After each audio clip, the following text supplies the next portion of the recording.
The creative school for quality and innovative education. करें एक बेहतर कल की शुरुआत आज से। बिहार के गिरी सिल्क एंड साड़ी। हरियाणा में बीजेपी की जीत पर बसवा कल्याण में जश्न।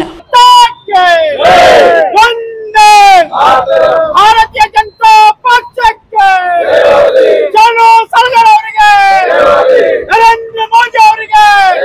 नमस्कार, मैं वर्षा रानी, आप देख रहे हैं बीके न्यूज। बीके न्यूज में आपका स्वागत है। बसवा कल्याण बीजेपी पार्टी की ओर से सिटी के अंबेडकर चौक पर हरियाणा में हुए बीजेपी की जीत का जश्न मनाते हुए नारेबाजी की और एक दूसरे को बधाई दी। नरेंद्र मोदी बसवा कल्याण एमएलए शनो सालगार के मार्गदर्शन पर BJP city president Sidhu Patil के नेतृत्व में सिटी के अंबेडकर चौक पर हरियाणा में हुए जीत का जश्न मनाया गया। इस मौके पर बीजेपी पार्टी के लीडर्स और कार्यकर्ताएं मौजूद रहे। पार्टी जो हरियाणा में हमें कार्यकर्ताओं के माध्यम से लोगों के बीच में जाकर हमारी विचारधारा घर घर तक और मन तक पहुंचाने का कार्य किया है। सर्वप्रथम मैं सभी कार्यकर्ताओं का अभिनंदन व्यक्त करता हूं, क्योंकि भारतीय जनता पार्टी कार्यकर्ताओं का पार्टी है। उसी तरह वहां ने हरियाणा में हमें तीसरी बार जनादेश हमारे पक्ष में देते हुए हमें सत्ता में बिठाने का कार्य किया है। वही Janadesh Prabhu pharmacy paramedical and BCA college admissions are open. Muscle master fitness club for men and women. Janadesh के चलते हुए मैं स्वागत करता हूं। जो जम्मू और कश्मीर में भी हमें जितना जनादेश मिला है, दोनों भी शीश झुकाकर मैं उसे स्वागत करना चाहता हूं। इस अवसर पर भारतीय जनता पार्टी का कार्यकर्ता और उसकी विचारधारा यदि हर घर तक पहुंचाया जाएगा तो यही जनादेश के साथ में 2014 से आज तक हमने दिल्ली में सत्ता काबिज किया है। उसी तरह हर प्रदेश में और हर गली में भारतीय जनता पार्टी का अधिकार में आने का अवसर मिलेगा। हम सभी का कर्तव्य और दायित्व बनता है वो कार्यकर्ता जैसा तीसरी बार भारतीय जनता पार्टी का उस प्रदेश में अधिकार आने का कार्य, यही उसको श्रेय जाता तो भारतीय जनता पार्टी के बूथ शाह के कार्यकर्ताओं के वही नेतृत्व का और भारतीय जनता पार्टी के सक्षम नेतृत्व इस देश के आदरणीय प्रधान मोदी नरेंद्र भाई मोदी जी, अमित शाह जी। तो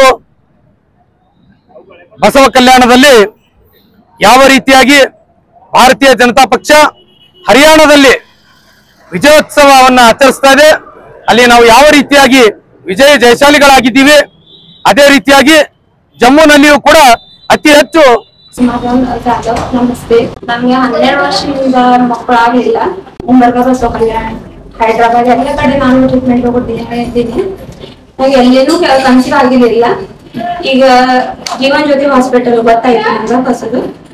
ಮತ್ತ ಪ್ರಿಯಾಂಕಾ ಮೇಡಮ್ ಅವರ ತೀರೋದರಣ ನಂಗ 1 ತಿಂಗಳ ಟ್ರೀಟ್ಮೆಂಟ್ ತಗೊಂಡಿನಿ. ನಂಗ ಕನ್ಸೀವ್ ಇಲ್ಲೇ ಆಗಿದೆ. ಇದೇ ಮಗು ಹೆಣ್ಣು ಮಗು ಇದೆ. ಅತಿ ಹೆಚ್ಚು ಸೀಟ್ಗಳನ್ನು ತರ್ತಕ್ಕಂಥ ಕೆಲಸ ಭಾರತೀಯ ಜನತಾ ಪಕ್ಷ ಮಾಡಿದೆ.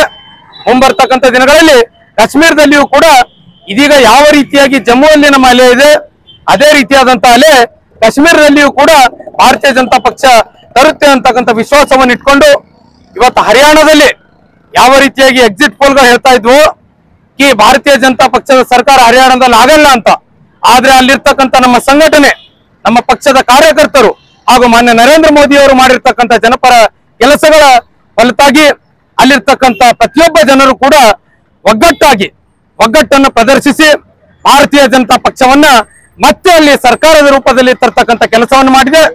ಈ ಒಂದು ವಿಜಯೋತ್ಸವವನ್ನು ಆಚರಣೆ ಮಾಡಲಿಕ್ಕೆ ನಮ್ಮ ಜಿಲ್ಲಾಧ್ಯಕ್ಷರಾಗಿರ್ತಕ್ಕಂಥ ಶ್ರೀ ಸೋಮನಾಥ್ ಪಾಟೀಲ್ ಜಿ ಅವರು, ಅದೇ ರೀತಿಯಾಗಿ ನಮ್ಮ ಬಸವ ಕಲ್ಯಾಣದ ಜನಪ್ರಿಯ ಶಾಸಕರಾಗಿರ್ತಕ್ಕಂಥ ಶ್ರೀ ಶರಣು ಸಲ್ಗಾರ್ ಅಣ್ಣಾಜಿ ಅವರು ನಮಗೆ ಸೂಚನೆಯನ್ನು ಕೊಟ್ಟರು. ಭಾರತೀಯ ಜನತಾ ಪಕ್ಷದ ಬಸವ ಕಲ್ಯಾಣದ ಪ್ರತಿಯೊಬ್ಬ ಕಾರ್ಯಕರ್ತರು ಕೂಡ ಈ ವಿಜಯೋತ್ಸವವನ್ನು ಆಚರಿಸಬೇಕು ಅಂತಕ್ಕಂಥ ಅವರ ಸೂಚನೆ ಮೇರೆಗೆ ನಾವೆಲ್ಲರೂ ಕೂಡ ಭೀಮರಾವ್ ಅಂಬೇಡ್ಕರ್ ಜಿ ಅವರ ಒಂದು ಚೌಕ್ನಲ್ಲಿ ನಾವೆಲ್ಲರೂ ಕೂಡ ಈ ಒಂದು ವಿಜಯೋತ್ಸವವನ್ನು ಆಚರಣೆ ಮಾಡ್ತಾ ಇದ್ದೀವಿ. ತುಂಬಾ ಹರ್ಷವಾಗ್ತಾ ಇದೆ. ಮುಂಬರ್ತಕ್ಕಂಥ ದಿನಗಳಲ್ಲಿ ಪ್ರತಿಯೊಂದು ಕ್ಷೇತ್ರಗಳಲ್ಲಿಯೂ ಕೂಡ ಇದೇ ರೀತಿಯಾದಂತಹ ವಿಜಯೋತ್ಸವ ನೋಡ್ಲಿಕ್ಕೆ ನಮಗೆ ಸಿಗುತ್ತೆ ಅಂತಕ್ಕಂಥ ವಿಶ್ವಾಸವನ್ನು ಇಟ್ಕೊಂಡು ಮತ್ತೆ ಭಾರತೀಯ ಜನತಾ ಪಕ್ಷ ಪ್ರತಿಯೊಂದು ಕ್ಷೇತ್ರದಲ್ಲಿಯೂ ಕೂಡ ಜಯಶಾಲಿ ಆಗ್ಲಿ ಅಂತ ದೇವರಲ್ಲಿ ಬೇಡ್ಕೊಂಡು